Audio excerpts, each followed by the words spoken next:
Chicken curry mga boss. Kailan ba kayo huling kumain nito? So una, prito lang tayo ng patatas at saka ng carrots. Ginagawa natin ang pagprito ng patatas at saka ng carrots para hindi madaling mapanis ang putahing niluluto natin. Tapos, nagisa lang ako dito ng luya, ng bawang, at ng sibuyas. Browning mga boss ang sikreto para medyo mas malasa or mas maging malasa ang ating niluluto. Tapos sinunod ko na dito yung ating manok. At habang nagigisa tayo mga boss, titimplahan na rin pala natin ito ng ating patis at ng ating paminta.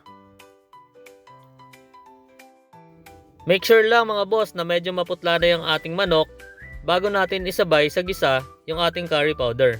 Yun yung ginawa ko dito. Ituloy lang natin yung pagsangkot siya, tapos naglagay na rin ako dito ng tubig.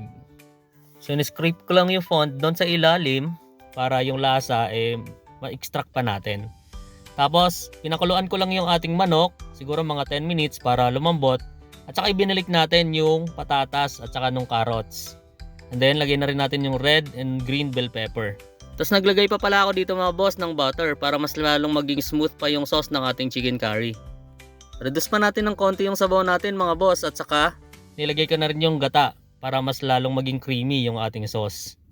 Lutuin lang mabuti yung gata hanggang sa medyo mag-reduce at medyo magmantika na yung gilid. At ayan na mga boss, all goods na to. Luto na!